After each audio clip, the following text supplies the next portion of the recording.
अब आ गया है आईटेल विजन वन, नए इंडिया का नया विजन। बड़ी स्क्रीन के साथ एंटरटेनमेंट का विजन बढ़ा, ड्यूअल सिक्योरिटी फीचर्स के साथ प्राइवेसी का विजन बढ़ा, बड़ी बैटरी के साथ अनलिमिटेड पॉसिबिलिटीज का विजन बढ़ा।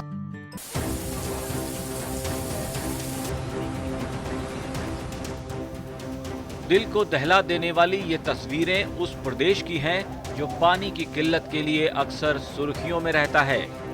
राजस्थान की राजधानी जयपुर में शुक्रवार को आसमान से ऐसी आफत बरसी कि हर ओर बस पानी ही पानी नजर आने लगा।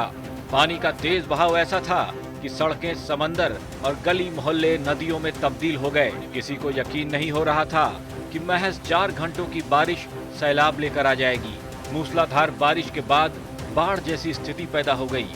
लोगों के घरों, दुकानों और ऊंची इमारतों के बेसमेंट में पानी भर गए। बहाव इतना तेज था कि इंसान तो इंसान, कार और बाइक भी पानी में नाव की तरह तैरती नजर आईं। और देखते ही देखते कुछ ही वक्त में जयपुर जलपुर में तब्दील हो गया। जयपुर में हो रही झमाझम बारिश ने बाढ़ जैसे हालात कर दिए हैं। अब देखा जा सकता है कि घुटने भर पानी में यहाँ पर सड़कें, नदियां बनी हुई है। ये राजस्थान सरकार का सचिवालय है। सचिवालय के बाहर के नजारा देखिए किस तरफ से, आप देखिए लंबी कतारें लगी हुई है गाड़ियों का, और लोग किस तरह से पैदल, जो मोटरसाइकिल बंद हो गए हैं, उसे लेकर आ रहे हैं। हालत इतनी ज्यादा खराब है कि यहाँ पर जहाँ देखो वहीं गाड़ियां बंद हो गई हैं पानी की वजह से।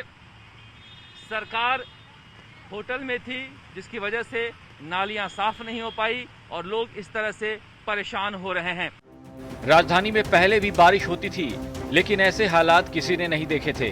आखिर ऐसा क्या हो गया कि कुछ ही घंटों की बारिश में शहर समंदर में बदल गया? तो इसकी वजह भी जान लीजिए। पिछले 1 महीने से भी ज्यादा वक्त से राजस्थान की गहलोत सरकार लुका छिपी का खेल खेल रही है। कभी जयपुर तो कभी जैसलमेर के होटलों में सरकार और उसके तमाम मंत्री और विधायक गहलोत की सरकार बचाने के बहाने आराम फरमा रहे थे, जिसका नतीजा ये हुआ कि अधिकारी बेपरवाह हो गए और कर्मचारी लापरवाह, और खामियाजा राजस्थान की जनता को उठाना पड़ा। हम लगातार ये कह रहे हैं कि जयपुर शहर सहित पूरे राजस्थान में सरकार नाम की कोई चीज नहीं है। मुख्यमंत्री जी, अब तो होटलों से बाहर आओ और जनता की सुध लो। एक तरफ कोरोना की महामारी, लोग आर्थिक संकट में जूझ रहे हैं, कोरोना के संकट में जूझ रहे हैं। दूसरी तरफ पूरा जयपुर शहर बरसात में जलमग्न हो गया है। कहीं पर तो 1-1 मंजिल तक पानी आ गया है। लोगों की गाड़ियां बह गई है, कहीं पर लोग बह गए हैं, दीवारें टूट गई है, घरों में पानी जा रहा है। मेरा सांगानेर विधानसभा क्षेत्र के सभी निवासियों से अनुरोध है कि आप थोड़ा सा धैर्य बनाए रखें। विधानसभा सत्र के बावजूद आज लगातार सुबह से मैं आप सब लोगों के संपर्क में हूं, लगातार प्रयास कर रहे हैं। प्रशासन से तारतम्य बिठाने के भी प्रयास कर रहे हैं, लेकिन सरकार और प्रशासन तो पूर्ण रूप से विफल हो चुका है।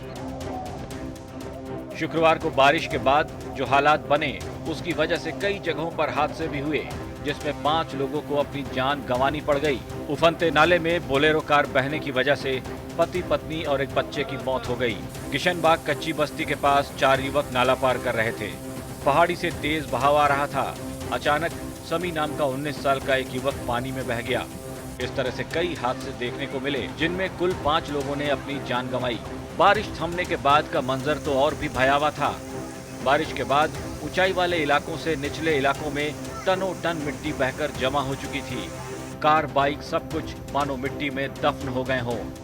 प्रशासन की ओर से राहत बचाव का इंतजार करके जब लोग थक गए तो खुद ही हाथ में फावड़ा लेकर घरों के सामने जमा मलबा हटाने में जुट गए।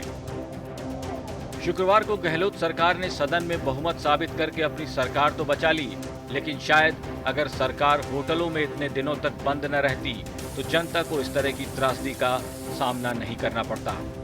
ब्यूरो रिपोर्ट, राजस्थान तक।